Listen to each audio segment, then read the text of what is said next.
જય શ્રી રામ દોસ્તો, વિનોદ ગોયલ રોધેજા. આજે આપણે બનાવીશું અડદની દાળ. અડદની દાળ બનાવવા માટે આપણે એક વાટકી અડદની દાળ લઈ લીધી છે, નાની વાટકી.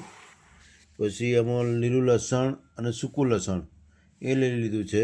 પાણી સાફસૂફ કરી દીધી છે. હવે એને ધોઈ નાખીશું એક પાણીએ. લઈશું જીરું, થોડી નાખીશું મીઠું નાખવાથી લસણ જલ્દી ઝીણું થઈ જાય છે. પછી લસણનો આનો પેસ્ટ બનાવી દેવાનો.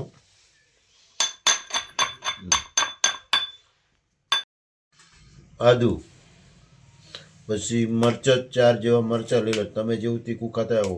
પણ આમાં લસણ વધારે જોઈએ. અડદની દાળમાં લસણ જેટલું વધારે હોય એટલું સારું લાગે. કમ્પ્લીટ થઈ ગયું છે. લસણ, મરચાં, આદુ અને જીરું, અને મેં ઝીણું ક્રશ કરવા માટે થોડું ચપટી મીઠું નાખ્યું હતું, જેથી મીઠું નાખવાથી જલ્દી લસણ ને આદુ ઝીણું થઈ જાય છે.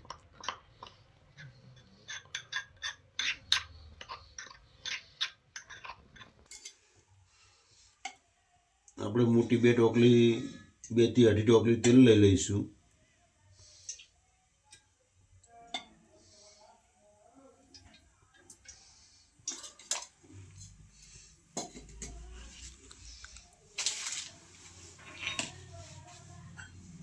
ગરમ થઈ જાય એટલે રાઈ નાખીશું.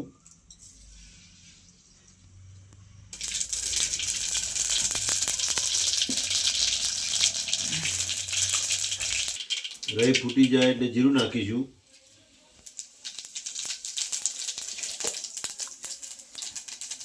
જીરું નાખ્યા પછી આદુ, લસણ, મરચાં અને પેસ્ટ.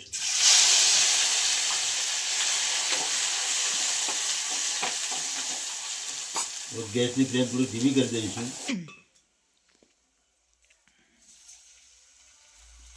થોડું પાણી નાખી અને હવે એના મસાલા કરી દેવાના. હિંગ, મરચું, જીરું, મીઠું સ્વાદ અનુસાર, કાળા મરી ચપટી, હળદર નાની ચમચી.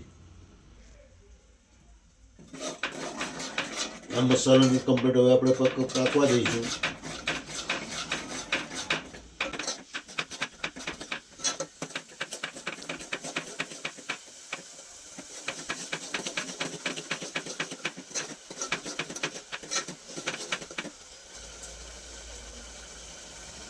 પછી નાખી દઈશું અડદની દાળ.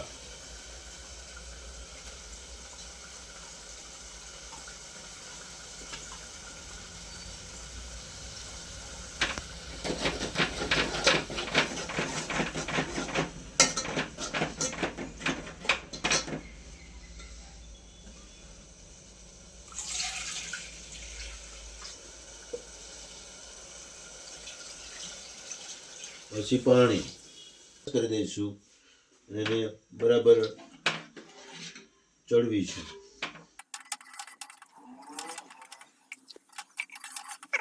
દાળ બરાબર ઉકળી 10-15 મિનિટ જેવું થઈ ગયું છે. 15 મિનિટ તો કમસે કમ. પછી એને આ રીતે ભાજી નાખવાની.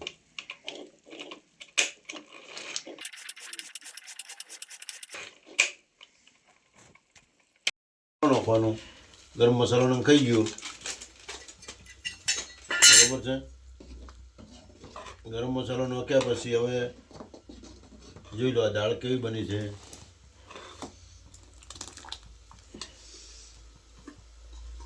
હવે નાખી દઈએ લીલા ધાણા. ફર્સ્ટ ક્લાસ લીલા ધાણા, બરોબર. અને હવે દાળ કમ્પ્લીટ બની તૈયાર થઈ ગઈ છે. અને આ બાજરીના રોટલા હંગાથે જમીશું.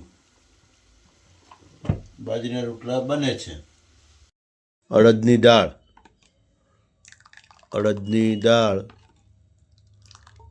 બાજરીના રોટલા,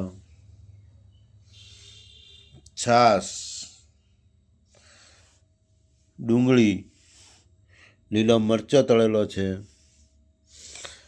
પરમ કૃપાળુ પરમાત્માની દયાથી આજનું ભોજન જમવું હોય આવો દોસ્તો. જય સિયારામ, જય સિયારામ, જય સિયારામ.